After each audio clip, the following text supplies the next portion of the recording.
चलिए, तो मेरे सभी छोटे भाई बहनों का दोबारा से बहुत बहुत स्वागत है इस प्यारे से परिवार के अंदर। और जैसा आप यहाँ पे बोर्ड पे देख पा रहे हैं कि आज हम बेटा एएलपी सीबीटी 2 के यहाँ पे बेसिक साइंस इंजीनियरिंग का एक बहुत शानदार मॉक टेस्ट है जो करने वाले हैं। तो ये जो मॉक टेस्ट है साथियों, फुल लेंथ मॉक टेस्ट है, आपके एएलपी सीबीटी 2 के पैटर्न पर आधारित है। डिटेल में सॉल्यूशन बताऊंगा और कुछ चीजें हम यहाँ पे फटाफट फटाफट करेंगे। 40 क्वेश्चन मैं लेके आया हूं ताकि आपका अच्छा तरीके से रिवीजन हो जाए। बताना चाहता हूं साथियों कि हमारी जो एप्लीकेशन है टेस्ट रैंकिंग वाली एप्लीकेशन, इस पे आपको 5 साल तक की टेस्ट सीरीज पूरी की पूरी फ्री मिलने वाली है। आप जाइए, बहुत बढ़िया तरीके से यहाँ पे हर चीज मिलेगी आपको, ठीक है। फिर आपको मैं बताऊं साथियों कि हमारे पास में रेलवे फाउंडेशन का बैच भी चल रहा है। अगर आप यहाँ पे रेलवे की संपूर्ण तैयारी करना चाहते हैं तो रेलवे फाउंडेशन बैच में आके बहुत बढ़िया तरीके से पढ़ सकते हैं। बेहतरीन कंटेंट मिलने वाला है इंडिया की बेस्ट फैकल्टीज के द्वारा। और मेरा एएलपी सीबीटी 2 का स्पेशल बैच तो आप यहाँ पे देख ही चुके हैं। बाकी मैं बताऊं साथियों, बेसिक साइंस इंजीनियरिंग के अंदर यहाँ पे 11 टॉपिक है, हम 11 टॉपिक कंप्लीट कर चुके हैं। अब हम करेंगे इसकी बहुत बढ़िया तरीके से प्रैक्टिस। तो ये प्रैक्टिस क्लास आपके लिए बहुत बहुत इंपॉर्टेंट है। चलिए तो शुरू करते हैं आज की जबरदस्त क्लास को।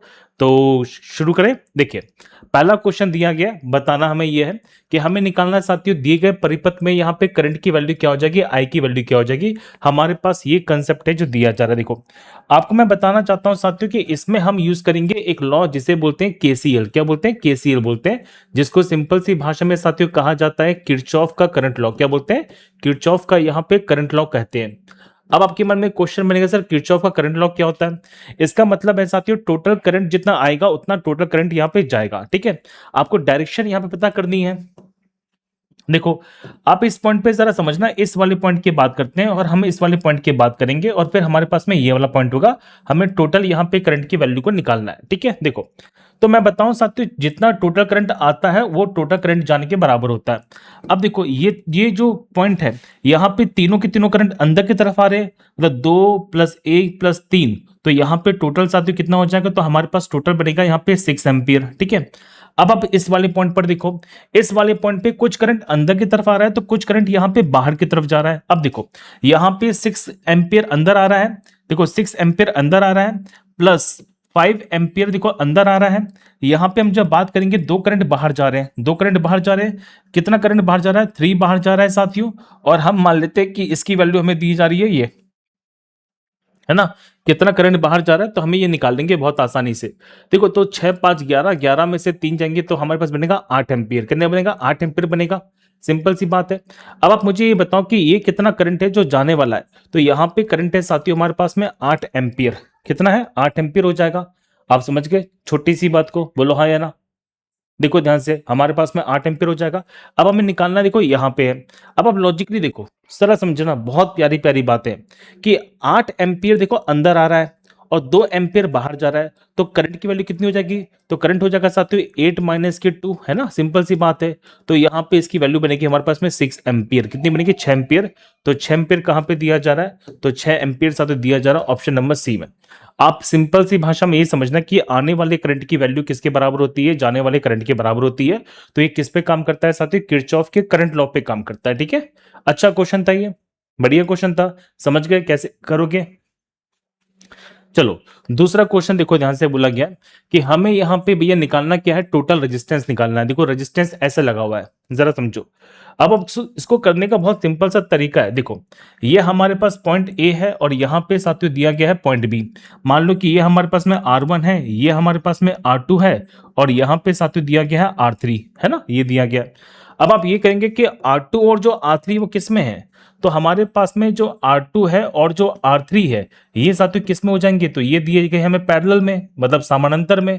तो इनका जो टोटल रेजिस्टेंस कितना होगा भैया? इनका टोटल रेजिस्टेंस हो जाएगा 2 × 3, यहाँ पे 2 + के 3। ये नहीं पता, मैं बता दूं साथियों वैल्यू होती है। तो ये बनेगा साथियों हमारे पास में 6/5। कितना बनेगा? 6/5 एमपी, 6/5 बन जाएगा। मतलब मैं बता दूं कि इन दोनों का जो टोटल रेजिस्टेंस है ना, इन दोनों का जो टोटल रेजिस्टेंस है वो 6/5 है ना। चलो, अब आप बताओ ये 6/5 जो है वो इसके साथ किस में है? तो वो हमारे पास में सीरीज में दिया जा रहा है, इसके साथ सीरीज में दिया जा रहा है। आप ये बात को समझ गए? छोटी सी बात को बोलो हाँ या ना। अच्छा, यहाँ पे सॉरी, यहाँ पे रुको रुको, 2 नहीं है बेटा, 2 नहीं है, ये 3 और 6 है। सॉरी सॉरी, देखो तो ये क्या हो जाएगा हमारे पास में? तो ये 3 × 6, ये 3 प्लस के 6 हो जाएगा ना, अब हो जाएगा देखो। तो ये हमारे पास में 18 बट्टे के 9 होगा। 18 बट्टे 9 देखिए कितना बनेगा हमारे पास में, 2 ओम बनेगा। ओके, मैंने ध्यान नहीं दिया था। तो ये हमारे पास में दिया गया, इसका टोटल बेटा हमारे पास में 2 ओम आ रहा है। अब आप कहेंगे सर टोटल रेजिस्टेंस कितना बनेगा? देखो ये हमारे पास में 2 ओम है और वहां पे 2 ओम है, ये दोनों सीरीज में हो जाएंगे। तो टोटल हमारे पास रेजिस्टेंस बेटा बनेगा 4 ओम का। तो 4 ओम इज राइट आंसर। किसमें दिया जा रहा है? ऑप्शन नंबर सी में दिया जा रहा है। ठीक है, समझ गए छोटी सी बात को? ये दोनों पैरेलल में और ये दोनों उसके साथ क्या है, सीरीज में। अच्छा क्वेश्चन था ये। आ जाओ नेक्स्ट बताओ कि तापमान की वृद्धि होने पर जो तांबा होता है बेटा वो शीशे की तुलना में कितना जल्दी से फैलता है? देखो ये बहुत प्यारा क्वेश्चन है, जो तांबा और शीशे को दोनों को फैलाते हैं। तो ये हमारी एनसीईआरटी में दिया गया है बहुत ही बढ़िया तरीके से कि जो तांबा होता है, बेटा वो शीशे की तुलना में 5 गुना ज्यादा फैलता है। तो इसकी वैल्यू जो है स्टैंडर्ड है, हम तांबे को गर्म करते हैं, शीशे को गर्म करते हैं। तो ये बोला गया साथियों कि यहाँ पे तांबा जो होता है वो शीशे की तुलना में 5 गुना ज्यादा, कांच की तुलना में साथियों 5 गुना ज्यादा लंबा फैलता है। तो ऑप्शन हमारा बी सही हो जाएगा। बताइए इनमें से हम जब बात करते हैं तो कौन सा यहाँ पे स्टैंडर्ड साइज है बेटा ट्रिम ड्राइंग साइज का? बताओ, is not the standard size. अच्छा कौन सा इनमें से स्टैंडर्ड साइज नहीं है? कौन सा इनमें से स्टैंडर्ड साइज नहीं है? आओ जरा चेक करते हैं, देखो ध्यान से। बढ़िया क्वेश्चन दिया गया। 841 और 1189 किसका साइज होता है? तो आप जानते भैया ये होता है हमारे पास में ए नोट शीट का, है ना। 420 इंटू 594, 596। अच्छा 596 होता है, 594 होता है। देखो आपने पढ़ा है साथियों, जो हमारे पास में ए टू शीट होती है वो 420 इंटू यहाँ पे 594 की होती है। यहाँ पे 596 दिया गया है, जो कैसा है साथियों, गलत है। तो ऑप्शन बी हमारे पास कैसा हो जाएगा, गलत हो जाएगा। अगर ये हमारे पास में कितनी होती है, 420 इंटू यहाँ पे 594 होती है, तो ये हमारे पास क्या बनता है, ए2 बन जाता। मैं बात करता हूं 210 इंटू 297 के बारे में, ये किसका साइज है? तो ये हमारे पास बेटा साइज होता है किसका, देखो ए4 का। ए4 का साइज होता है, मैं बता चुका हूं। अच्छा 297 इंटू 420 किसका साइज है? तो ये साइज हमारे पास में साथ ए3 का साइज है। मतलब देखा जाए तो इस वाले क्वेश्चन के अंदर यहाँ पे बी हमारे पास कोई साइज नहीं है। यहाँ पे दिया गया 596, जबकि सही क्या होना चाहिए, 594। मतलब हमारे पास में ऑप्शन बी कैसा दिया जा रहा है, गलत दिया जा रहा है। ठीक है, समझ गए, कोई दिक्कत तो नहीं है। यही तो पूछा गया था इसके अंदर कि इनमें से कौन सा स्टैंडर्ड साइज नहीं है ट्रिम साइज में। ठीक है, तो एग्जामिनेशन में ऐसे क्वेश्चन हैं जो बन जाते हैं, अच्छे अच्छे क्वेश्चन। देखो अच्छा ये बताओ कि आज का एक्सपेक्टेड पेपर जो मैं करा रहा हूं, ये हमारे प्रीवियस क्वेश्चन जो पूछे गए उससे बढ़िया है कि नहीं है? कितने लप्पू से क्वेश्चंस आए थे हमारे प्रीवियस क्वेश्चंस में, आप समझ गए?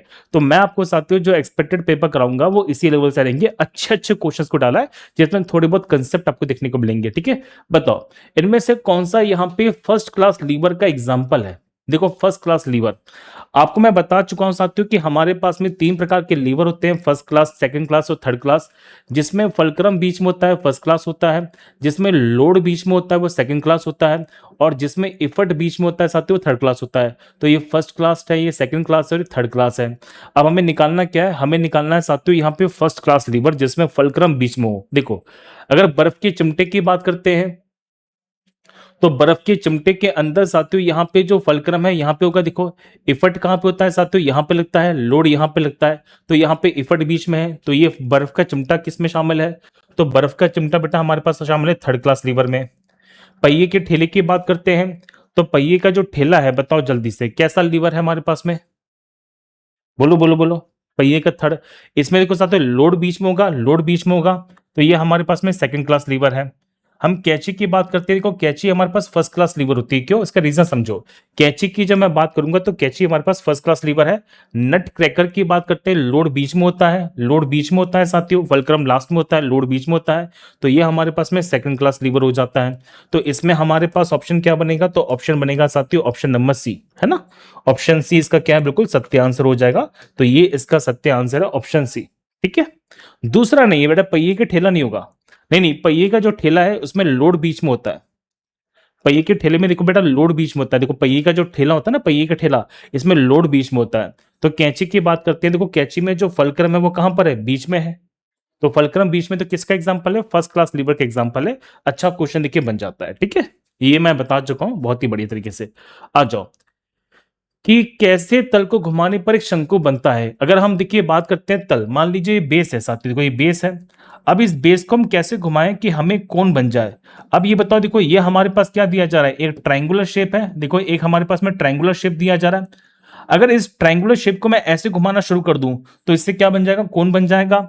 आप खुद ही बताओ जल्दी से, जरा नोटिस करना। क्या हम यहाँ पे स्क्वायर को घुमाने पर, क्या स्क्वायर को घुमाने पर साथियों कभी हमें यहाँ पे कौन बन सकता है? नहीं बन सकता। रेक्टेंगल को घुमाने पर स्क्वायर बने, वो कौन बनेगा? नहीं बनेगा। सर्कल को घुमाने पर बनेगा? नहीं बनेगा। एक राइट एंगल ट्रायंगल को घुमाओगे आप बेस के चारों तरफ, तो बेस के चारों तरफ क्या बन जाएगा हमारे पास? कोन बन जाएगा। समझ गए? तो हम किसको घुमाएं बेस के चारों तरफ कि हमें एक सर्कुलर कोन बन जाए, एक हमारे पास में शंकु बन जाए। तो शंकु कहां बनेगा साथियों? एक समकोण त्रिभुज में। आप समकोण त्रिभुज है, ये हमारे पास देखो त्रिभुज दिया जा रहा है, ये इसका बेस है। आप इसको ऐसे पकड़ के ऐसे घुमाना शुरू कर दो तो ये कहीं ना कहीं हमारे पास क्या बनाएगा साथियों? कोन बना देगा। सिंपल सी बात है, कोन बनाएगा कि नहीं बनाएगा? शंकु बनाएगा, है ना? समझ गए? रेक्टेंगल क्या कभी शंकु बना सकता है? सर पॉसिबल नहीं है, रेक्टेंगल कभी भी शंकु नहीं बनाएगा। मैं ये बताना चाहता हूं, ठीक है बेटा? आज का जो लेवल है ना छोटा मोटा नहीं है, प्लीज। तुम गलतियां बहुत करने वाले हो, इसलिए बताऊं प्लीज पढ़ लो, ठीक है? बढ़िया क्वेश्चन है आज का, कतई जहरीला लेवल लेके आऊं मैं आपके लिए। ये लप्पू से क्वेश्चन नहीं है कि हाँ लप्पू से क्वेश्चन मैं करा दूंगा, ना बाबा ना। अच्छे अच्छे क्वेश्चंस को निकाल के लाओ, बिल्कुल छाट छाट के लाओ आप लोग को लेके। देखो क्वेश्चन देखो, in this view two faces of the cube make the equal angle with the plane. इनमें से कौन सा है जहां पे दो प्लेन के साथ यहां पे समान कोण बनता है, इक्वल एंगल बनता है? अब आप जानते भी हैं जहां पे इक्वल एंगल बनेगा, दो इक्वल एंगल बनते हैं, उसे हम क्या बोलते हैं? उसको साथियों बोलते हैं डायमेट्रिक व्यू। क्या बोलते हैं? डायमेट्रिक व्यू बोलते हैं। एक होता है हमारे पास में आइसोमेट्रिक व्यू, है ना, जिसमें तीनों के तीनों एंगल क्या होते हैं? सेम होते हैं। एक होता है हमारे पास में डायमेट्रिक व्यू जिसमें दो एंगल सेम होते हैं। एक होता है हमारे पास में ट्राइमेट्रिक व्यू जिसमें कोई भी एंगल बराबर नहीं होता, है ना। और ये आइसोमेट्रिक प्रोजेक्शन का एग्जांपल बनेगा। चलो ये बताओ जल्दी से, एक राइट सर्कुलर कोन को कैसे काटा जाए कि हमें यहाँ पे दीर्घवृत्त बन जाए, जिसमें हम क्या बन जाए साथियों? इलिप्स बन जाए। तो बताओ इनमें से कौन सा यहाँ पे इलिप्स को बताता है? हमारे पास दिए गए हैं, देखो हमारे पास एक कोन है, तो हम कोन को कैसे काटे कि हमें इलिप्स बन जाए, इलिप्स का फॉर्मेशन हो जाए। अब आपको मैं छोटा सा पॉइंट बताना चाहता हूं कि कैसे कटेगा, क्या चीजें कटेंगी कि इससे इलिप्स बनता है ना। चलो हम इसको जरा समझते हैं बहुत ही बड़ी तरीके से। बताओ कौन सा यहाँ पे इलिप्स बनता है?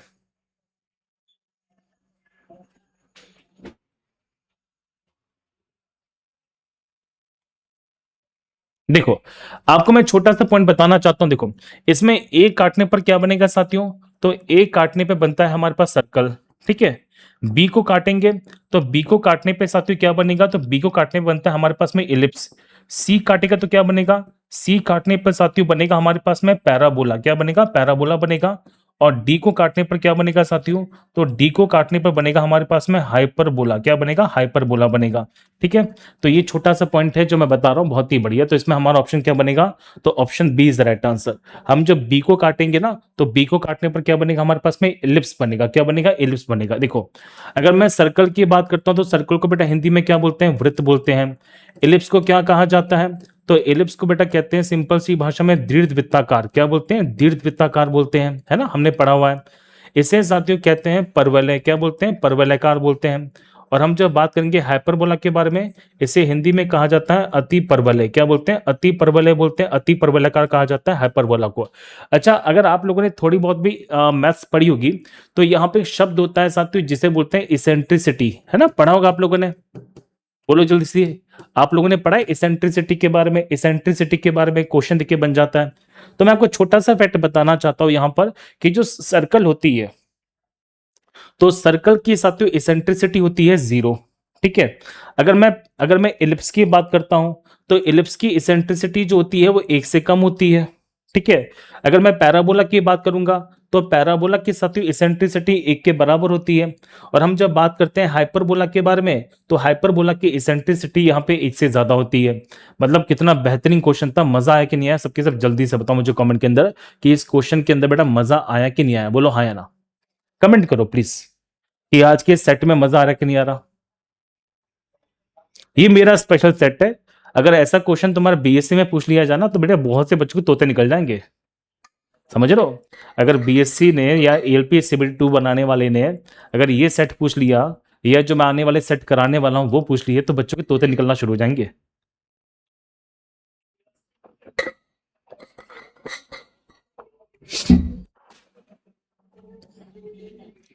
ठीक है, तो हमारे पास में 8वां क्वेश्चन यहाँ पे हो गया पूरा। बढ़िया क्वेश्चन था। बताइए साथियों, एक मशीन की जो एफिशिएंसी है कभी कितनी नहीं हो सकती। आपको बताऊं साथियों, मशीन की जो एफिशिएंसी है कभी भी यहाँ पे 100% नहीं हो सकती। ऐसी कोई मशीन नहीं है जो यहाँ पे 100% काम कर दे, 100% काम कर दे। इस बात को मैं बताना चाहता हूँ, इस बात को जरा समझिएगा। क्लियर सारी बातें कंफर्म है। अब देखिए, हम जब एफिशिएंसी की बात करते हैं इसे बताते हैं ईटा से। सुनो ध्यान से, इसे बताया जाता है कैसे, यहाँ पे ईटा से बताया जाता है। और ईटा की वैल्यू जो होती है साथियों, मैकेनिकल एडवांटेज अपॉन में वेलोसिटी रेशियो के बराबर होती है। तो आप लोगों ने थोड़े बहुत फॉर्मूले पढ़े होंगे कि यहाँ पे ईटा किसके बराबर है। तो ईटा साथियों बनता है मैकेनिकल एडवांटेज, और यहाँ पे किसके अपॉन में, वेलोसिटी रेशियो के बराबर बराबर में बनता है। ठीक है, बताइए, एक कण दो तलों के बीच का कोण होता है। जैसे मान लीजिए कि हमारे पास दो प्लेन है, ये हमारे पास बेटा प्लेन 1 है और ये हमारे पास प्लेन नंबर 2 है। ठीक है, ये हमारे पास दो तल दिए जा रहे हैं। अब मान लीजिए कि इनके बीच में यहाँ पे कोई कोण बनता है जिसे बोलते हैं थीटा। तो ये थीटा क्या बताएगा, अगर दो प्लेन है, दो प्लेन है, तो दो प्लेन के बीच में साथियों बनने वाला जो एंगल है उसे हम क्या बोलते हैं, तो उसे बेटा बोलते हैं द्वितल, जिसे बोलते हैं डाइहेड्रल एंगल। क्या बोलते हैं, डाइहेड्रल एंगल बोलते हैं। तो ये सीधे सीधे फैक्ट है जो बन जाता है, जिसे अंतर विभाजक तल के नाम से भी जाना जाता है। ये अंतर विभाजक यहाँ पे क्या बोलते हैं, इसको यहाँ पे एंगल बोलते हैं। ठीक है, ठीक है बाबू, चलो। तो ये देखो, आपको मैं बता दी कि हमारे पास दो प्लेन है, दो प्लेन के बीच में बनने वाला जो एंगल उसको हम क्या बोलते हैं, डाइहेड्रल। बताइए, किसी शंकु या पिरामिड के ऊपर आधार के समानांतर काटने पर उसके ऊपरी हिस्से को हटाने पर निचला भाग क्या कहलाता है। जैसे मान लीजिए कि हमारे पास कोण है, ठीक है, आपने क्या किया साथियों, ये हमारे पास एक कोण है। अब आपने क्या किया साथियों, बेस के बराबर एक लाइन खींची और आपने इसको यहां पे काट दिया। अब जैसे ही काटा तो हमारे पास ये वाला हिस्सा रह जाएगा, ऊपर का हिस्सा अलग कर देंगे, तो नीचे का जो हिस्सा रह जाएगा उसे हम क्या कहेंगे, तो उसको साथियों कहा जाता है फ्रस्टम। क्या बोलते हैं, फ्रस्टम कहते हैं। तो आप जब यहाँ पे किसी शंकु के बराबर तल के बराबर इसको काट देंगे, ऊपर वाले हिस्से को निकाल देंगे, तो नीचे जो बचा हुआ भाग उसे हम क्या कहेंगे साथियों, फ्रस्टम कहेंगे। क्या बोलेंगे, फ्रस्टम। ठीक है, चलो बताइए, how many total surface are there in the rectangular pentagonal prism. अगर हमारे पास में पेंटागनल प्रिज्म है तो वहां पर कितनी सरफेस होंगी। देखो, पेंटागनल प्रिज्म की बात करेंगे तो दो हमारे पास बेस होते हैं, एक नीचे का एक ऊपर का, और यहाँ पे 1 2 3 4 5 सतह होंगी। तो टोटल हमारे पास कितनी सतह बनने वाली है, 7। तो यहाँ पे 5 भुजा है और दो हमारे पास बेस है, तो टोटल हमारे पास में 7 सरफेस जो होती है। ठीक है, ये बात को मैं बता दिया, बहुत ही बढ़िया। ठीक है, कोई दिक्कत तो नहीं है।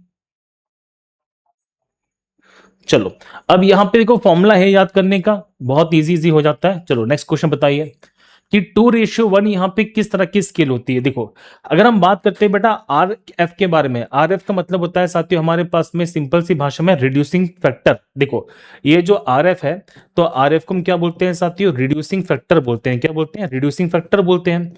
अब ये रिड्यूसिंग फैक्टर क्या होता है, अगर हमें किसी चीज को यहाँ पे ड्रॉ करना है, किसी चीज को बनाना है, तो वो चीज कितनी बड़ी बनेगी, कितनी छोटी बनेगी, इसको कैसे अंदाजा लगाया जाता है, तो इसको बेटा अंदाजा लगाया जाता है आरएफ के माध्यम से, रिड्यूसिंग फैक्टर के माध्यम से। अब ये बनता है distance on the map upon the actual distance on the ground. मतलब मैप पर दूरी क्या है और उसी ग्राउंड पे दूरी क्या है। अब मान लो कि ये बनता है रेशियो कितना, 2:1। इसका मतलब जानते हो क्या है, कि मैप पर बड़ा है और ग्राउंड में छोटा है, मैप पर बड़ा है और ग्राउंड में छोटा है। अब मुझे बताओ कि अगर कोई चीज यहाँ पे मैप पे बड़ी आ रही है, मैप पे बड़ी बताई जा रही है और ग्राउंड में छोटी है, तो उसको कहीं ना कहीं हम साइज में बड़ा बताएंगे ना, आप समझ गए। तो अगर 2:1 है तो वह हमारे पास में कैसा फैक्टर बनेगा, वृद्धि मारक। वृद्धि कारक मतलब उसको हम बड़ा करके दिखा रहे हैं, समझ गए। तो मैप पे दूरी कैसी है, ज्यादा है, और एक्चुअल में दूरी कैसी है, कम है, तो वो चीज कैसी है, बड़ी है। तो ये आप समझ गए बहुत ही बड़ी तरीके से।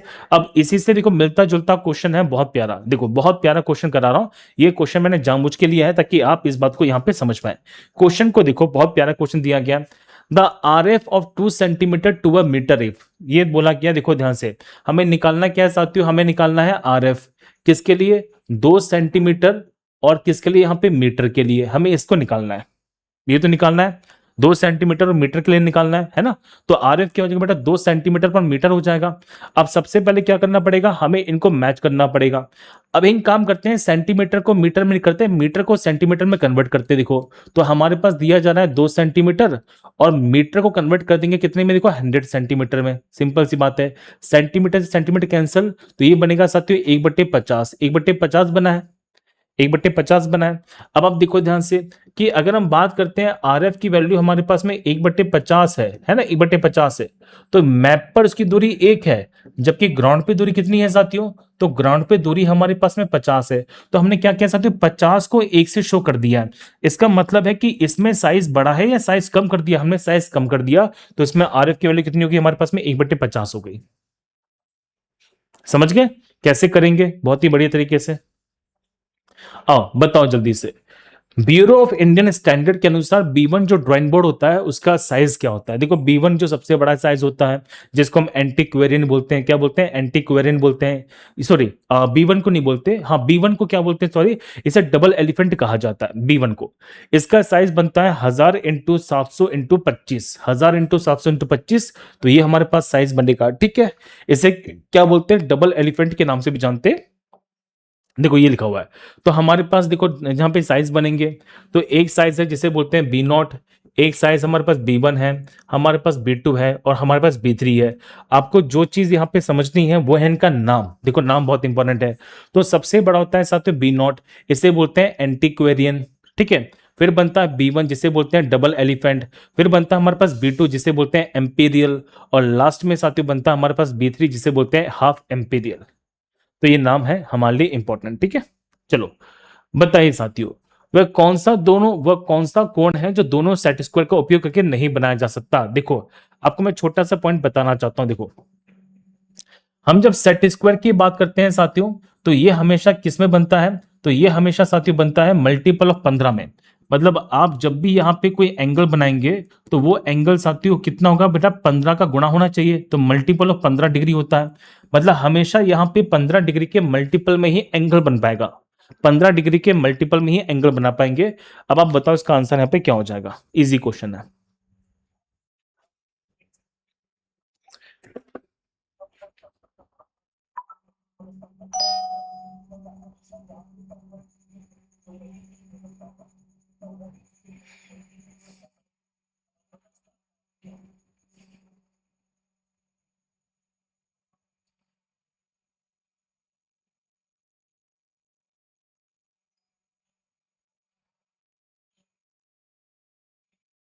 चलो बताओ, तो मुझे मैसेज आ गया था। तो हमेशा देखो क्या करते हैं, इसे 15 के मल्टीपल में बनाते हैं। अब जरा समझना, आपको मैं बताऊं कि इनमें से कौन सा एंगल है जो 15 के मल्टीपल में नहीं होने वाला साथी, तो आंसर है 125 का। ठीक है, तो 125 इज द राइट आंसर। अब आप जरा यहां पे देखो कि हमारे पास दो तरह के सेट स्क्वायर होते हैं, एक होता है 45 डिग्री का सेट स्क्वायर, ठीक है, और एक होता है 30-60 डिग्री का सेट स्क्वायर। तो इसमें 30, 60 और 90 तीन एंगल बनते हैं। तो 45 में बेटा बनता है 90 डिग्री का, 45 का, 45 का, और एक होता है 30-60 का, उसमें एंगल बनता है 90, 30 का, 60 का। ठीक है बाबू, चलो नेक्स्ट बताओ जल्दी से, इनमें से कौन सी पेंसिल यहाँ पे सॉफ्ट होती है। देखो आपको मैं बताना चाहता हूं कि जिसमें जितना ज्यादा एच होगा वो पेंसिल उतनी ज्यादा हार्ड होगी और उतनी ज्यादा लाइट हो जाएगी। ठीक है, उतनी ज्यादा हार्ड होगी, उतनी ज्यादा लाइट होगी। और जिस पेंसिल के अंदर यहाँ पे जितना ज्यादा बी होगा वो पेंसिल उतनी ज्यादा सॉफ्ट होगी, उतनी ज्यादा डार्क होगी। अब बताओ इनमें से सबसे ज्यादा सॉफ्ट पेंसिल कौन सी है, तो सबसे ज्यादा सॉफ्ट पेंसिल हमारे पास में कौन सी बेटा, 7B। कौन सी है, 7B हो जाएगी। इजी क्वेश्चन था दिए गए ऑप्शन के अनुसार, है ना। चलो नेक्स्ट बताओ, देखो आप यहां पे देख रहे हैं ना, मैं पढ़ा चुका हूं इसको बहुत डिटेल से। बताइए टी स्क्वायर का जो हेड होता है, देखो टी स्क्वायर का जो हेड एक होता है साथियों स्टॉक, और एक होता है हमारे पास ब्लेड, एक होती है हेड। तो बनता है कि टी स्क्वायर का जो हेड है वो किसका बनता है, टी स्क्वायर के अंदर हम बेसिकली साथियों यूज करते हैं किसका, बताओ जल्दी से, तो लकड़ी का यूज करते हैं या फिर सेलुलॉइड का इस्तेमाल है जो किया जाता है। तो ऑप्शन हमारे पास ए बनेगा। ठीक है, बताइए फ्रेंच कर्व जो होते हैं इसका उपयोग कहां पर किया जाता है। तो फ्रेंच कर्व का बेटा यूज करते हैं किसी भी तरह की लाइन को बनाने के लिए। अगर मान लीजिए कि हमारे पास कोई भी इरेगुलर सरफेस होती है, अगर हमारे पास कोई भी इरेगुलर सरफेस है, कोई भी आड़ी टेढ़ी सरफेस है, तो आड़ी टेढ़ी सरफेस को बनाने के लिए हम किसका यूज करेंगे, तो आंसर है फ्रेंच कर्व का यूज करते हैं। सिंपल सा क्वेश्चन देखिए बनेगा, मतलब कोई भी इरेगुलर सरफेस जिसमें हमारे पास कोई सर्कल फिक्स नहीं होता, उसमें हम यूज करते हैं फ्रेंच कर्व का। ठीक है, नेक्स्ट बताओ, इनमें से कौन सा यहां पे सेट स्क्वायर में नहीं होता, बताइए। मैं बता चुका हूं कि सेट स्क्वायर में हमेशा 15 डिग्री का एंगल लिया जाता है। अब बताओ भैया, क्या 76 डिग्री जो 76 डिग्री है ये 15 के मल्टीपल में है, तो नहीं है आंसर। तो जो 76 डिग्री होता है it is not the multiple of the 15, वो हमारे 15 के मल्टीपल में नहीं होगा। इस बात को जरा समझो।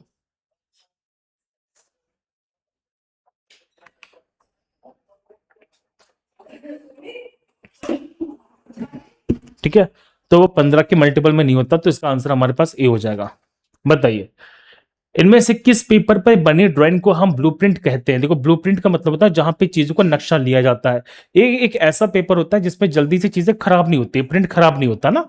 तो ये जो पेपर है साथियों, कैसा पेपर है हमारे पास में? तो इस पेपर को बोलते हैं अमोनिया पेपर। तो अमोनिया ट्रेस पेपर कहा जाता है किससे? ब्लूप्रिंट पेपर को। ये मैं बता देता हूं आपको, ठीक है। आ जाओ, बताइए, इनमें से किस कार्य को करने के लिए सॉफ्ट ग्रेड की पेंसिल का उपयोग किया जाता है? देखो, सॉफ्ट ग्रेड की पेंसिल, अब मैं बता चुका हूं सॉफ्ट ग्रेड कहां पे यूज करेंगे भैया, जहां पर हमें बहुत ही छोटी छोटी पतली पतली लाइन बनानी पड़ती है। तो जहां पे मोटी मोटी लाइन बनाते हैं, फिर पतली पतली लाइन बनाते हैं। तो जहां पे हम देखो, अच्छा सॉफ्ट ग्रेड है, sorry sorry sorry, soft grade है। तो सॉफ्ट ग्रेड का बेटा मतलब क्या होता है? सॉफ्ट ग्रेड का मतलब होता है डार्क, है ना, देखो ध्यान से। तो सॉफ्ट ग्रेड का मतलब होता है कि डार्क बनाना है। तो डार्क कहां बनाते हैं? मोटी लाइंस को बनाने के लिए। तो ऑप्शन क्या बनेगा? बी बनेगा। हाँ, चलो नेक्स्ट बताओ, इनमें से कौन सी यहां पे सबसे मुलायम ग्रेड की पेंसिल है? सबसे मुलायम पेंसिल है, बताओ जल्दी से, सबसे मुलायम कौन सी है? देखो, जिसका बी जितना ज्यादा होगा वो उतनी ज्यादा मुलायम होगी। अब दिए गए ऑप्शन में सबसे मुलायम पेंसिल कौन सी हो जाएगी? 2B। वैसे बताओ कि सबसे सबसे ज्यादा मुलायम पेंसिल जो होती है वो हमारे पास 7B होती है। कौन सी होती है? 7B होती है। लेकिन इस दिए गए ऑप्शन में क्या होगा? 2B हो जाएगा। बताओ, इनमें से कौन सा यहां पे फ्रेंच कर्व है? कौन सा फ्रेंच कर्व है? पहला वाला हमारे पास में सेट स्क्वायर दिया जा रहा है। दूसरा हमारे पास में साथियों क्या है? स्केल है। चौथा हमारे पास में प्रोटेक्टर है। तो हमारे पास में ऑप्शन नंबर सी है, वो किस में शामिल है? फ्रेंच कर्व में शामिल है। तो इसमें हमारे पास में ऑप्शन सी क्या है? फ्रेंच कर्व है। ठीक है, अच्छा ठीक है। बताइए, नंबर ऑफ डायगोनल्स, जिसके जो नंबर ऑफ डायगोनल्स बताने हैं हेक्सागन के अंदर, हमारे पास हेक्सागन है, इसमें टोटल यहां पे कितने डायगोनल हो सकते हैं? कितने डायगोनल हो सकते हैं? देखो, आपको मैं बताऊं साथियों, डायगोनल्स के लिए एक फॉर्मूला याद कर लेना। क्या होता है हमारे पास में? n(n-3/2). ये हमारे पास सिंपल सा फॉर्मूला है जो हमें यहाँ पे समझना है। अगर हमें किसी भी सरफेस के अंदर, किसी भी डायग्राम के अंदर नंबर ऑफ डायगोनल्स निकालने हैं, तो उसका सिंपल सा फॉर्मूला बनता है n(n-3/2). ये फॉर्मूला है, आप इसको समझोगे बहुत आसानी से निकाल दोगे। यहाँ पे n कितना हो जाएगा? तो n हमारे पास 6 हो जाएगा। देखो कितना बनेगा, तो 6 कर देना। ठीक है, तो कितना बनेगा? देखो ये बनेगा 6 × 3/2, है ना। तो ये बनेगा टोटल हमारे पास में 9। तो इसमें टोटल नंबर ऑफ डायगोनल्स कितने हो जाएंगे? तो टोटल नंबर ऑफ डायगोनल्स बेटा हमारे पास में 9 है। समझ गए कैसे करेंगे क्वेश्चंस को? तो क्वेश्चंस को करने का तरीका बहुत सिंपल सा मैंने बता दिया। मतलब ये हमारे ज्योमेट्रिकल फिगर से पूछा गया क्वेश्चन है, आप इसको ऐसे कर लीजिएगा। ठीक है, चलो बताओ जल्दी से। अगर हम बात करते हैं साथियों, इंक्लिनेशन कितना होना चाहिए ब्यूरो ऑफ इंडियन स्टैंडर्ड के अनुसार? अगर मान लीजिए हम किसी चीज को तिरछा लिखते हैं, जैसे आप मान के चलो फॉर एग्जांपल, आप यहां पर ए को ऐसे लिखना चाहते हैं या ऐसे लिखना चाहते हैं, इस तरह से लिखना चाहते हैं, इसमें कितना डिग्री होना चाहिए? कितना डिग्री का झुकाव होना चाहिए? तो मैक्सिमम झुकाव जो जो पॉसिबल है वो कितना पॉसिबल है? 75 डिग्री का। मतलब मैक्सिमम आप 75 डिग्री का झुकाव दे सकते हैं, उससे ज्यादा झुकाव देना पॉसिबल नहीं है। उससे ज्यादा झुकाव दोगे तो वो चीज हमारी खराब हो जाती है। अच्छा, कहां पर? दाएं तरफ या बाएं तरफ? तो आंसर है बाएं तरफ। बताइए, एक वृत्त के व्यास के लिए आयाम आकृति होती है the dimension figure of the diameter of the circle. अगर मान लो कि हमें एक सर्कल है, देखो एक सर्कल है, अब इस सर्कल के डायमीटर को बताना है। मान लीजिए इसका सर्कल यहां पे दिया जा रहा है 20 सेंटीमीटर। तो इसको कैसे लिखेंगे बताओ? कैसे लिखेंगे? लिखेंगे कैसे? तो लिखने का तरीका क्या होता है जरा समझो। लिखने का बेटा सिंपल सा तरीका होता है, यहाँ पे 5 सेंटीमीटर। तो यहाँ पे हमने जो शब्द यूज किया उसे बोलते हैं फाई। क्या बोलते हैं? फाई यूज करते हैं।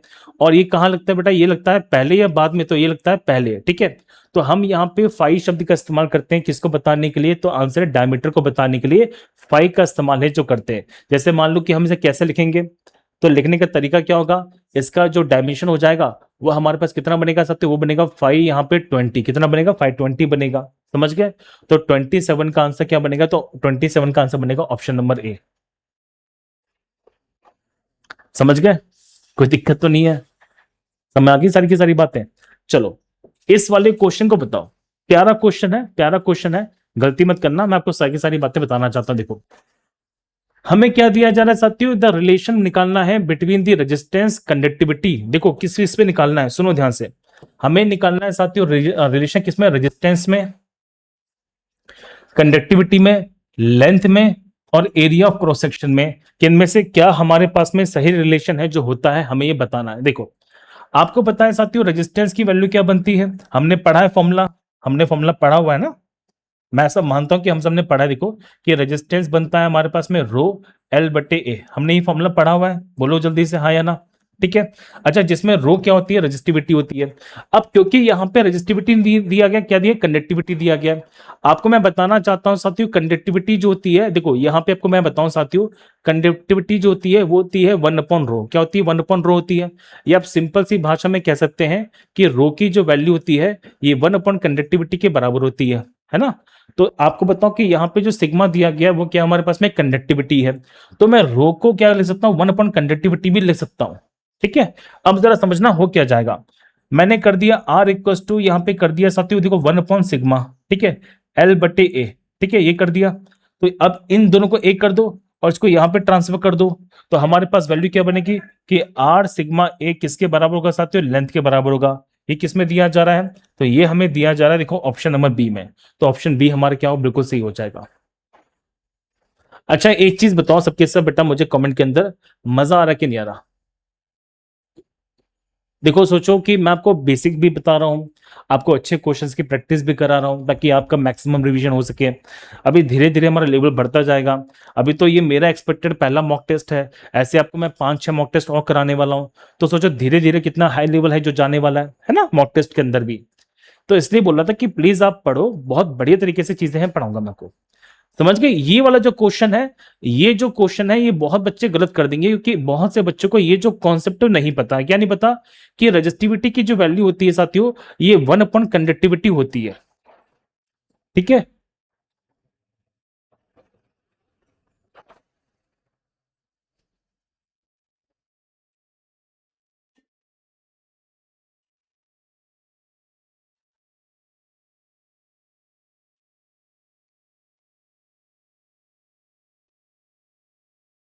ठीक है बाबू। चलो नेक्स्ट क्वेश्चन देखो ध्यान से, वस्तु को ऊपर से देखने पर बनने वाला दृश्य क्या कहलाता है। अगर मान लीजिए मैं किसी वस्तु को ऊपर से देखता हूं, भैया सिंपल सी बात है, आप जब किसी वस्तु को ऊपर से देखेंगे तो ऊपर से बनने वाला व्यू हमेशा क्या कहलाता है भैया, टॉप व्यू कहलाता है। क्या होता है, टॉप व्यू होता है। ये छोटा सा पॉइंट मैं बता चुका हूं, ठीक है, इजी क्वेश्चन था ये। बताओ अब ये क्वेश्चन जो है बड़ा मजेदार है, इस क्वेश्चन को जरा समझना क्या बोला गया। देखो पहले हम एक एक चीज को पहले पढ़ते हैं, ठीक है, जरा समझो। देखो जब भी ऐसा क्वेश्चन आ जाए तो हमें चीजें थोड़ी सी पढ़नी पड़ेंगी। देखो क्या बोला गया कि what will be the specific heat capacity, हमें निकालना क्या है, स्पेसिफिक हीट कैपेसिटी निकालनी है। यहाँ पे मेटल का जो वेट है वो कितना है, 300 ग्राम है। ठीक है, वो 100 वो 12 किलो जूल ऊर्जा को हीट को एब्जॉर्ब करता है और टेम्परेचर बेटा राइज करता है 50 डिग्री से। हमें निकालनी क्या है, स्पेसिफिक हीट कैपेसिटी को निकालना है ना, हमें स्पेसिफिक हीट कैपेसिटी को निकालना है। अब देखो क्या क्या दिया गया सुनो, यहाँ पे मास जो है वो कितना है, तो मास हमारे पास में 300 ग्राम है, कितना है 300 ग्राम दिया गया। अब ये देखो यहाँ पे ऑप्शन में नोटिस करना कि ग्राम में दिया गया ऑप्शन तो ग्राम यूज करना, केजी दिया था तो केजी में कन्वर्ट करते। ठीक है, टेम्परेचर कितना दिया गया है, तो डेल्टा टी, क्योंकि यहाँ पे चेंज इन टेम्परेचर है ना, टेम्परेचर राइज बाय 50 डिग्री, तो टेम्परेचर में चेंज कितना है, तो टेम्परेचर में बेटा चेंज है 50 डिग्री का। अच्छा यहाँ पे बताओ कि हीट कितनी दी जा रही है। अब हीट को हम कैसे करेंगे, तो हीट को यहाँ पे बताया जाता है क्यू से, तो क्यू कितना है, देखो क्यू है हमारे पास में 12 किलो जूल, कितना है 12 किलो जूल दिया गया। 12 किलो जूल का मतलब होता है 12,000, क्या 12,000 जूल हो जाएगा। देखो 12 किलो जूल दिया जा रहा है, 12 किलो जूल मतलब 12,000 जूल है। अब आप जरा समझो ध्यान से, हमें निकालना क्या भैया, हमें निकालना है एस, एस मतलब हमें निकालना क्या है, एस, एस का मतलब क्या है, स्पेसिफिक हीट कैपेसिटी, जिसे बोलते हैं साथियों हिंदी में क्या, इसे बोलते हैं विशिष्ट ताप क्षमता। देखो तो ये हमारे पास में क्या हो जाती है, तो ये होती है साथियों हमारे पास में स्पेसिफिक हीट, हमें निकालनी एस की वैल्यू। अब निकालेंगे कैसे, निकालेंगे कैसे, देखो तो आपको फॉर्मूला पता होना चाहिए, क्यू होता है हमारे पास में एम एस डेल्टा टी, हमें ये फॉर्मूला पता है, नहीं पता कोई दिक्कत नहीं है, मैं बता देता हूं नोट कर लो। तो हमारे पास क्यू का फॉर्मूला बनता है यहाँ पे एम एस डेल्टा टी, तो यहाँ पे एस क्या हो जाएगा, एस बनेगा क्यू अपॉन में एम इंटू डेल्टा टी, है ना, ये तो बनेगा। क्यू कितना दिया गया, तो क्यू हमें दिया गया देखो 12,000 जूल दिया गया है ना, 12,000 जूल दिया गया। यहाँ पे एम कितना है, तो एम हमारे पास में 300 है और ये दिया गया साथियों 50, है ना, 350 दिया गया। आप एक काम करो, कैंसिल कर दो। देखो 3 0 से 3 0 कैंसिल हो जाएंगे, यहाँ पे जाएगा देखो 4 बार, तो ये बनेगा देखो 4/5 बनेगा। 4/5 को सॉल्व करके तो हमारे पास आएगा 0.8, है ना। हम जब सॉल्व करोगे इसको तो इसकी वैल्यू कितनी आएगी, इसकी वैल्यू बनेगी हमारे पास 0.8। देखो तो एस की वैल्यू कितनी आ रही है, 0.8। अब यूनिट देखो, यूनिट है जूल ऊपर, यहाँ पे ग्राम नीचे से ऊपर जाएगा तो -1, और केल्विन देखो -1, तो जूल पर ग्राम पर केल्विन। समझ में आ गई छोटी सी बात। तो एस की वैल्यू कितनी आ रही है हमारे पास में, तो आ रही है 0.8, यहाँ पे जूल पर ग्राम पर केल्विन किस में दिया जा रहा है, ऑप्शन नंबर डी में दिया जा रहा है। सर ये जो आप क्लास करा रहे हो, ये अभी क्लास आगे रेलवे एलपी के लिए भी पढ़ सकते हैं, बिल्कुल पढ़ सकते हो साथियों, क्योंकि यहाँ पे बस आप बेसिक साइंस इंजीनियरिंग के अंदर से चीजों को हटा दोगे तो एलपी के लिए हो जाएंगी, कोई दिक्कत वाली बात नहीं है ना। आप पढ़ सकते हो, आप मल्टीपल टाइम रिवीजन कर सकते हो इन क्लासेस का, बस इसमें से इंजीनियरिंग ड्राइंग वाला पोर्शन को हटा देना।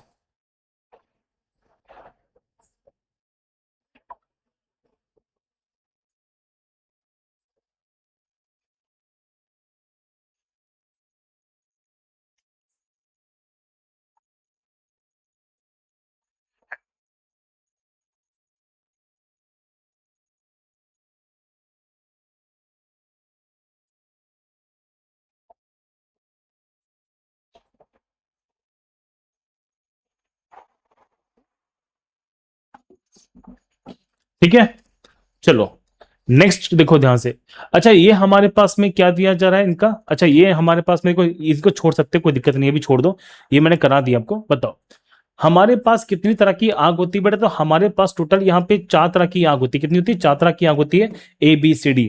हमारे पास टोटल यहाँ पे 4 तरह की आग होती है, ABCD। इस बात को जरा समझिएगा, ठीक है।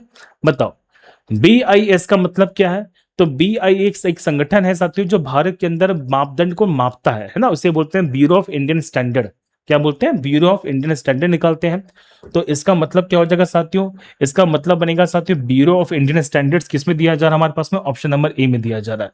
तो option A is the right answer, ठीक है। चलो बताओ, the background colour of the informative sign, जो हमारे पास में इंफॉर्मेटिव साइन होते हैं उनका कलर कैसा होता है, तो सूचना देने वाले ज्यादा जो संकेत होते हैं उनका कलर होता है हमारे पास में ग्रीन। ये फैक्ट आप जरा समझना, ऐसे बोर्ड जिनके जिनके द्वारा हमें सूचना मिलती है, जिनसे हमें इंफॉर्मेशन मिलती है, उनका कलर का साइन कैसा होता है, यहाँ पे ग्रीन होता है। देखो जो यहाँ पे रेड कलर से बताए जाते हैं वो होते हैं प्रोहिबिटेड साइन, मतलब वो हमें सूचना नहीं देते, वो हमें ये कार्य करने से मना करते हैं। इसी प्रकार से एक होता है मैंडेटरी, जिसे बोलते हैं अनिवार्य साइन, आपको ये काम करना मैंडेटरी है, ठीक है, उसे बताया जाता है ब्लू कलर से। जो इंफॉर्मेशन, जो यहाँ पे संकेत देते हैं, वार्निंग देते हैं, वो होते हैं साथियों ब्लू कलर से या फिर येलो कलर से, येलो कलर से जिनसे हमें वार्निंग मिल जाती है। और जिनसे कोई हमें साइन, जिनसे हमें कोई इंफॉर्मेशन मिलती है, सूचना मिलती है, वो होते हैं ग्रीन कलर के। तो इंफॉर्मेशन साइन का जो बोर्ड होता है साथियों ग्रीन कलर का होता है, ये मैं बताना चाहता हूं, ठीक है। बढ़िया क्वेश्चन था। चलो 34वां क्वेश्चन देखो, बताओ इसका आंसर यहाँ पे क्या होगा।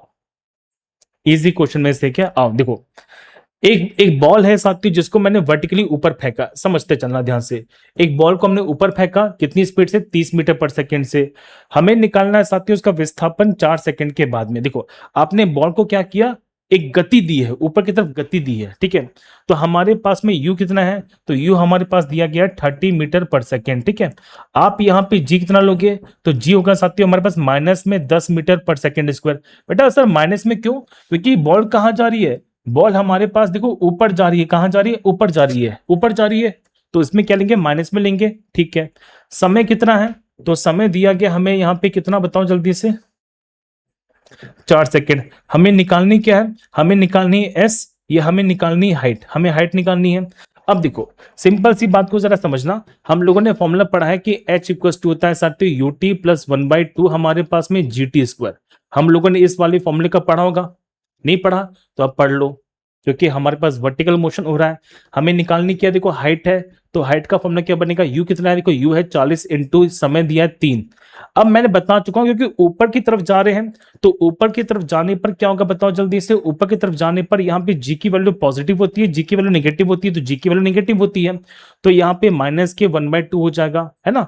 यहाँ पे जी कितना दिया है साथियों, तो जी हमारे पास दिया गया देखो 10, और टाइम कितना दिया गया, तो टाइम हमें दिया गया यहाँ पे 3 का स्क्वायर, नहीं 4 का स्क्वायर, तो 4 का स्क्वायर यहाँ पे 16, तो ये 40 इंटू 3 नहीं होगा ना, 40 इंटू 4 सॉरी 30 इंटू 40 होगा, 3 इंटू 4 होगा सॉरी, हाँ ठीक है।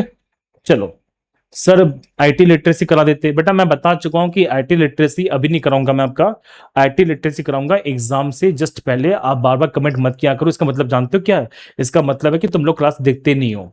अगर क्लास देखते तो मैंने क्लासेस में हर बार ये कहा हुआ है कि आईटी लिटरेसी बेटा मैं अभी नहीं कराने वाला। आपकी एग्जाम डेट आएगी, एग्जाम डेट से मैं 5 ही दिन पहले ही कराऊंगा ताकि आपको चीजें याद रहें। ठीक है, नालायक को इतना कुछ पढ़ा दिया वाले वो पढ़ लो। चलो, तो हम देखिए हाइट की बात करते हैं, तो ये कितना बनेगा हमारे पास में 120 माइनस में कितना होगा? तो ये बनेगा देखो 4, तो 40, 120 में से हम कितना माइनस करेंगे? 80 माइनस कर देंगे।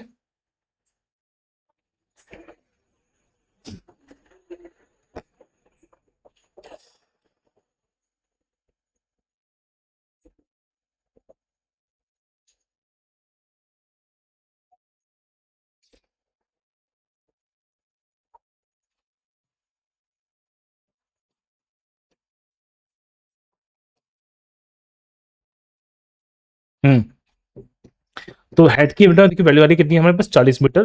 तो 40 मीटर इज राइट आंसर। ठीक है, तो 40 मीटर हमारे पास क्या देखो सत्य आंसर है। चलिए नेक्स्ट बताइए। सबसे कम प्रतिरोधकता, सबसे कम यहाँ पे प्रतिरोधकता वाले चालक की पहचान करनी है। देखो अब आप जरा समझना, बहुत बड़ी देखो यहाँ पे निकालना क्या है साथियों? हमें निकालनी है रेजिस्टिविटी, है ना? और क्या दिया गया है हमें? देखो निकालना है साथियों यहाँ पे कंडक्टिविटी। क्या निकाल दी गई है? कंडक्टिविटी। सबसे कम यहाँ पे प्रतिरोधकता किसकी हो जाएगी? देखो सुनो ध्यान से। सबसे, अब आप लॉजिकली जरा समझो, बहुत प्यारी प्यारी बात बता रहा हूं। देखो आपको मैं बता चुका हूं साथियों, कंडक्टिविटी जो होती है 1/रेजिस्टेंस की होती है। अगर इसकी वैल्यू यहाँ पे कम होगी तो मतलब इसकी वैल्यू क्या होगी साथियों? देखो ज्यादा होगी, सिंपल सी बात है। आप लॉजिकली समझो, तो जितना कम रेजिस्टेंस होगा उतना ज्यादा यहाँ पे कंडक्टिविटी बढ़ेगी। तो आपको मैं बताना चाहता हूं साथियों, इन दिए गए ऑप्शन में से सबसे ज्यादा किसकी है? तो आंसर है सिल्वर की है। तो सिल्वर की रेजिस्टिविटी बहुत कम होती है और कंडक्टिविटी सबसे ज्यादा होती है। कंडक्टिविटी क्या होती है? सबसे ज्यादा होती है। चालकता सबसे ज्यादा होती है, प्रतिरोधकता सबसे कम होती है। कंसेप्ट समझ गए? कोई दिक्कत तो नहीं है? पहले बता रहा हूं, गलती मत करना, ठीक है? तो ऑप्शन नंबर ए हमारे पास क्या होगा? बिल्कुल सही होगा।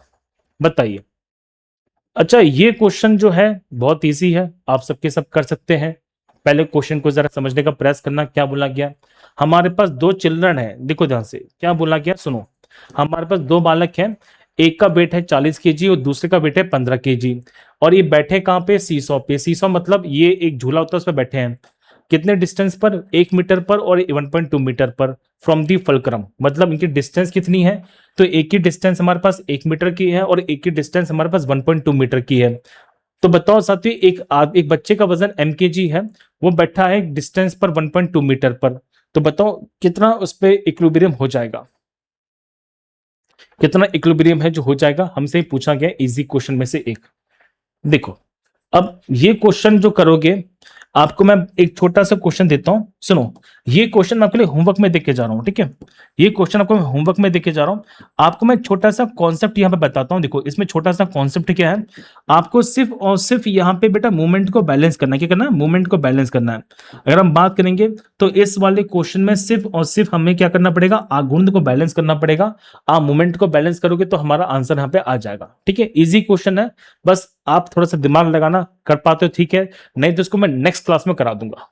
पहले मैं देखना चाहता हूं आप में से कितने विद्यार्थी यहाँ पे कर पाते हैं, है ना? वैसे बताऊं साथियों, इसका आंसर जो है वो ऑप्शन नंबर ए नहीं है, ऑप्शन नंबर बी नहीं है। ऑप्शन नंबर ए नहीं है, बी नहीं है, मतलब ए और बी तो नहीं है। 48 और 40 में से एक आंसर आएगा। ठीक है, अब आप देख लेना इसके आंसर क्या आता है, हम बात कर लेंगे नेक्स्ट क्लास में, डोंट वरी। चलिए बताइए, मोबाइल फोन में किस प्रकार की इलेक्ट्रिकल सेल का उपयोग है जो किया जाता है? अगर हम बात करते हैं मोबाइल फोन के बारे में, इसे हम चार्जेबल बोलते हैं। तो मैं बताऊं साथियों कि हमारे मोबाइल फोन में यूज करते हैं कौन सी? सेकेंडरी सेल्स का। सेकेंडरी सेल्स का मतलब था लिथियम आयन बैटरी। ठीक है, तो इसका मतलब क्या है? लिथियम आयन बैटरी है।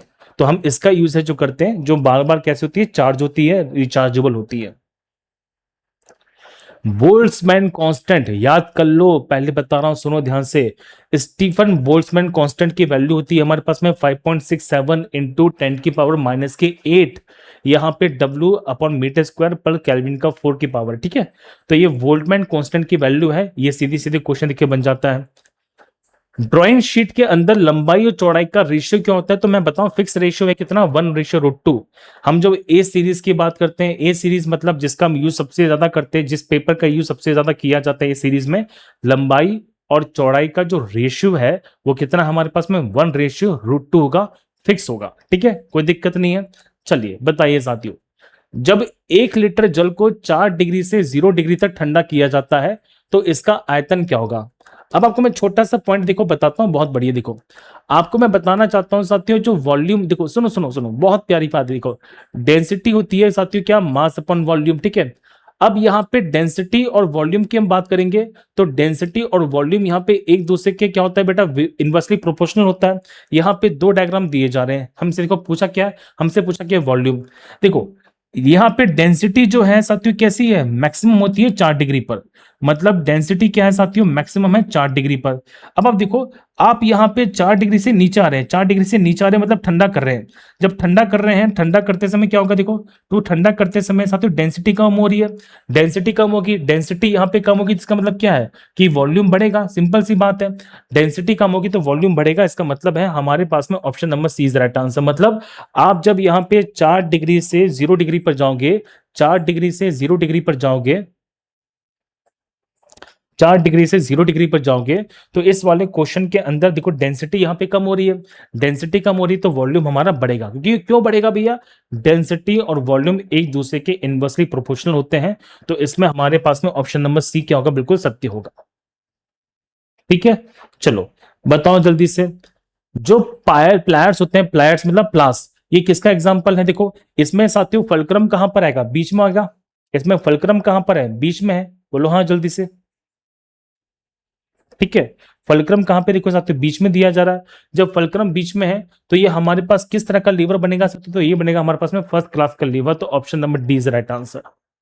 नेक्स्ट बताओ, ताजे पानी का जो घनत्व होता है नमक के पानी के घनत्व से कैसा होता है। अगर मान लीजिए ये फ्रेश वाटर है साथियों, ये सॉल्टी वाटर है, आप देखो कि मीठे पानी में चीज डूब जाती है और खारे पानी में चीज ऊपर आती है, क्यों, क्योंकि ताजे पानी की जो डेंसिटी होती है वो कम होती है, किससे कम होती है, खारे पानी से। तो खारे पानी की डेंसिटी ज्यादा है और मीठे पानी की डेंसिटी यहाँ पे कैसी है, कम होती है। ठीक है, इजी क्वेश्चन बनेगा हमारे पास में। बताओ नेक्स्ट क्वेश्चन, 43 क्वेश्चन है, बढ़िया क्वेश्चन है, जरा समझना ध्यान से। देखो पहले क्वेश्चन को पढ़ते हैं, क्वेश्चन क्या बोला गया, पहले क्वेश्चन को पढ़ो ध्यान से। देखो एक एफर्ट है 5 यूनिट का, जो लगाया जाता है साथियों 10 यूनिट के लोड पर।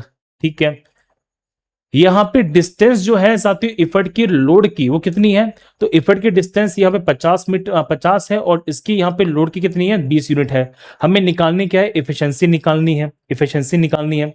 तो इफिशिएंसी निकालने का तरीका क्या होता है, जरा समझो, बहुत प्यारा तरीका देखो मैं बता रहा हूँ, जरा समझना ध्यान से। देखो आपको मैं बताना चाहता हूँ, देखो सबसे पहले हम बात करते हैं किसके बारे में, इफर्ट के बारे में। तो टोटल यहाँ पे कितना हो जाएगा, तो लोड इंटू डिस्टेंस निकालते हैं। देखो लोड इंटू डिस्टेंस निकालेंगे, इफर्ट कितना लग रहा है, तो इफर्ट लग रहा है 5 का। इफर्ट की दूरी कितनी है, तो इफर्ट की दूरी है बेटा 50 की। तो टोटल यहाँ पे कितना इफर्ट हो जाएगा, तो टोटल यहाँ पे इफर्ट हो जाएगा हमारे पास में 250, कितना हो जाएगा, 250 हो जाएगा। अच्छा लोड कितना होगा बताओ, तो लोड बनेगा साथियों लोड इंटू दूरी, लोड दिया जा रहा है 10 का, दूरी कितनी है, तो दूरी यहाँ पे 20 की है। तो टोटल लोड हमारे पास कितना, देखो टोटल लोड है हमारे पास में 200 का। अब आपको मैं एक छोटा सा पॉइंट बताना चाहता हूं कि हमारे पास में जो एफिशिएंसी निकलती है वो निकालते कैसे हैं। तो एफिशिएंसी निकालने का बड़ा सिंपल सा फॉर्मूला बनता है हमारे पास में, लोड बटे इफर्ट, है ना। हम यहाँ पे क्या करते हैं साथियों, लोड बटे इफर्ट निकालते हैं, इनटू यहाँ पे 100 कर देंगे, ये फॉर्मूला हमारे पास बनके तैयार हो जाएगा। मतलब मतलब हम जब बात करेंगे साथियों तो ये सीधी सीधी फैक्ट आप यहाँ पे समझना। ठीक है, तो लोड कितना आ रहा है, देखो लोड आ रहा है हमारे पास में 200 का, इफर्ट लगाया कितने का, देखो हमने 250 का, इनटू यहाँ पे 100 करोगे तो ये बनेगा सीधी सीधी हमारे पास में 80%। तो यहाँ पे जो इफिशियंसी आ रही है कितनी आ रही है, तो इफिशियंसी हमारे पास में आ रही है बेटा कितनी, देखो 80% की आ रही है, लगा देना, इजी क्वेश्चन है। ठीक है, चलो नेक्स्ट क्वेश्चन बताओ जल्दी से। किसी भी पदार्थ का जो द्रव्यमान होता है घनत्व या उसके डैश के परिभाषित किया जा सकता है। देखो हम जब बात करते हैं डेंसिटी के बारे में, तो डेंसिटी क्या बनती है बेटा, डेंसिटी बनती है मास अपॉन वॉल्यूम, मतलब मास पर यूनिट वॉल्यूम, सिंपल सी बात है। तो ऑप्शन नंबर ए हमारा क्या हो जाएगा, बिल्कुल सही हो जाएगा, द्रव्यमान प्रति इकाई आयतन। तो ये हमारे पास क्या बनता है साथियों, इसका ये बन जाता है। ठीक है, चलो अब ये जो क्वेश्चन है साथियों, ये हमसे पूछा गया सिंबॉलिक रिप्रेजेंटेशन का। सिंबॉलिक रिप्रेजेंटेशन मतलब कभी कभी हम मशीन के अंदर किसी चीज को बताने का प्रयास करते हैं, तो आपको ये चीज रटनी पड़ेगी, ठीक है। पूछा गया साथियों, इनमें से कौन सी मशीन है जो ओवरऑल होती है, ओवरऑल मशीन को बताता है। देखो हमारे पास चार सिंबल दिए जा रहे हैं, चार सिंबल दिए जा रहे हैं, तो ओवरऑल मशीन को बताने का सिंबल है ऑप्शन नंबर ए। भैया बाकी चीज क्या बताते हैं, देखो बाकी चीज क्या क्या बताते हैं, सुनो। जैसे मैं बताऊं साथियों, जरा समझना, ये जो टी है ये बताता है साथियों लेथ मशीन को, जिसमें टर्निंग की जाती है, किसी भी चीज को घुमाया जाता है। ये जो है हमारे पास जी, इसे बोलते हैं ग्राइंडिंग मशीन, जिसमें हम चीज को किसी को घिसते हैं। यहाँ पे साथियों दिया जा रहा है डी, डी का मतलब होता है ड्रिलिंग मशीन, जिसमें हम किसी चीज के द्वारा छेद करते हैं, ठीक है। तो ये हमारे पास में इंडिकेशन दिया जा रहा है मशीन्स का। तो ये सिंबॉलिक रिप्रेजेंटेशन है। हम कभी कभी क्या करते हैं साथियों, इंजीनियरिंग ड्राइंग के अंदर ना मशीन का रिप्रेजेंटेशन देते हैं, तो मशीन का रिप्रेजेंटेशन देने के लिए हम इसका यूज है जो किया जाता है, ठीक है। चलो बताओ 46वां क्वेश्चन, इनमें से किस खतरनाक पदार्थ से फेफड़ों का कैंसर हो जाता है। तो फेफड़ों का जो कैंसर बनता है साथियों, किससे बनता है, ये बनता है हमारे एस्बेस्टोस से। अगर हमारे यहाँ पे फेफड़ों के अंदर एस्बेस्टोस की मात्रा ज्यादा हो जाए, तो उससे कहीं ना कहीं फेफड़ों का जो कैंसर बन जाता है। ये मैं बताना चाहता हूँ, एस्बेस्टोस क्या है, एस्बेस्टोस है, ठीक है। बताओ लीनियर एक्सपेंशन का कोफिशिएंट क्या हो जाएगा। देखो लीनियर एक्सपेंशन का कोफिशिएंट की बात की जा रही है, जरा समझना, बहुत इजी क्वेश्चन है। देखो आपको बताऊं कि अगर हमारे पास कोई चीज है, मान लीजिए उसकी लेंथ है यहाँ पे एल, आपने गर्म किया, वो फैल गई, कितनी फैल गई, यहाँ पे डेल्टा एल फैल गई, डेल्टा एल फैल गई। तो हमारे पास बेटा अल्फा बनता है। अल्फा कितना बनेगा, तो अल्फा की बेटा वैल्यू बनती है एल अपॉन में क्या बनेगी बताओ जल्दी से, तो वो बनती है एल इंटू यहाँ पे डेल्टा टी, क्या बनती है, डेल्टा टी बनती है।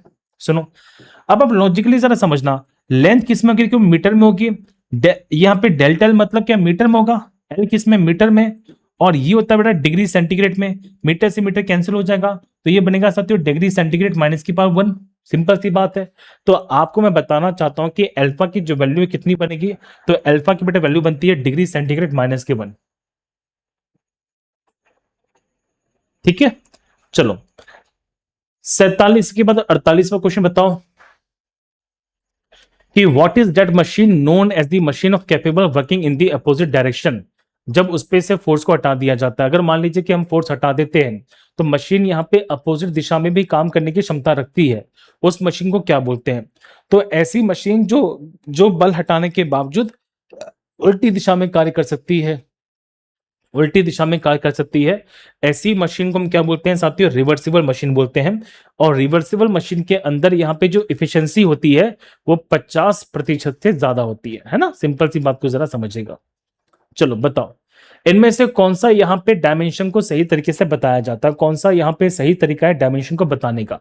देखो हमेशा डायमेंशन जो होता है साथियों, डायमेंशन जो होता है, आप यहाँ पे किसी भी चीज के लेफ्ट में नहीं लिखते, नीचे नहीं लिखते, यहाँ पे बीच में नहीं लिखते, हमेशा कहाँ लिखते हैं साथियों, ऊपर लिखते हैं। तो इसमें ऑप्शन नंबर सी हमारे पास क्या बिल्कुल सही हो जाएगा। डायमेंशंस को लिखने का जो सही तरीका होता है वो लाइन के ऊपर लिखने का होता है, लाइन के नीचे नहीं लिखा जाता।